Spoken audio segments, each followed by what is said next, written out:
In a quiet corner of the bustling city, nestled between a bookstore and a flower shop, there was a small cafe called the Language Exchange Café.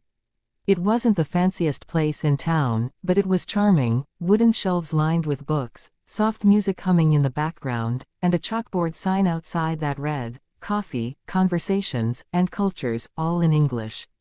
The cafe wasn't just a place to drink coffee, it was a sanctuary for those eager to learn English, one conversation at a time.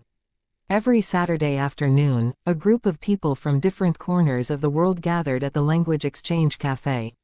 Some were young students, others working professionals, and a few were just adventurers at heart. Each one had a different reason for coming but shared a single goal: to improve their English. Maria, a young woman from Spain, had a dream of working as a tour guide in London. Her English was basic, and though she loved watching British documentaries, she found it hard to speak without hesitating. Then there was Ahmed, an engineer from Egypt, who hoped to study abroad in Canada. He knew grammar well but struggled to speak fluently because of his nerves. Lee, a shy student from China, wanted to understand English movies without subtitles. And finally, there was Anna, an older woman from Poland who simply wanted to connect with her grandchildren who lived in America. The cafe was run by Mr. Thomas, an old, kind-hearted teacher who had retired years ago. He had transformed the little shop into a haven for language learners, offering free, language exchange hours, where people could sip their coffee and practice speaking English together. Mr. Thomas always said, "English isn't just a language, it's a bridge." And here, we're building bridges. That Saturday, the cafe buzzed with excitement as new faces joined the usual crowd. Maria arrived first, nervously clutching her notebook. She sat at a round table near the window, where Mr. Thomas had placed a small sign, "English only, please." Moments later, Ahmed walked in, followed by Lee, both greeting Maria with shy smiles.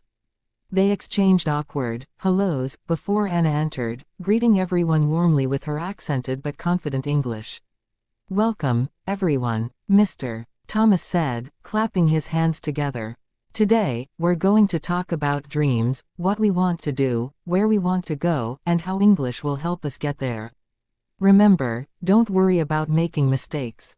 Mistakes are good. Mistakes mean you're learning." The group nodded, though nervousness lingered in their expressions. Mr. Thomas split them into pairs. Maria was paired with Ahmed, and Lee with Anna. The instructions were simple: talk for 10 minutes about your dreams.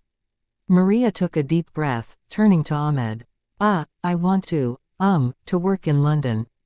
I like travel." Her words were slow, but Ahmed smiled encouragingly. "You like to travel. Good." Ahmed corrected gently. "Me too. I want to go Canada. For, study engineering." Maria nodded eagerly. "Canada is beautiful. Cold." She giggled. Ahmed laughed too, the ice breaking between them. Across the room, Lee struggled to find words as Anna spoke patiently. "What is your favorite, movie?" Anna asked. Lee hesitated, fumbling with her words before finally whispering, "Avengers. I like superheroes. The Avengers." "Oh, me too," Anna replied with excitement. "But sometimes, I don't understand them. They speak so fast." Lee nodded quickly, his face lighting up. "Me, same. Fast speaking. Difficult." As the conversations flowed, the room filled with laughter and small victories.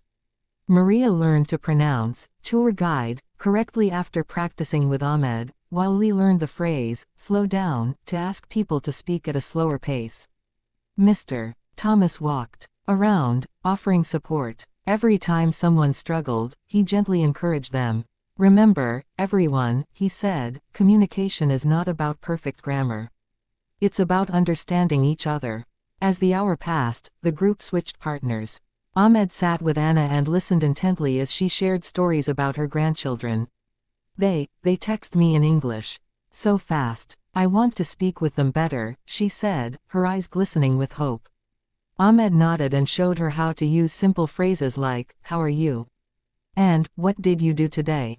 At another table, Maria and Lee practiced small talk. "What, your hobby?" Lee asked shyly. Maria smiled and said, "I like, painting." She pulled out a small sketchbook from her bag, showing Lee her art. Lee's face lit up. Very good. Beautiful. By the end of the afternoon, the nervous energy had faded. In its place was something new, confidence. Even those who had spoken only a few words felt proud. Mr. Thomas gathered everyone together for a final message.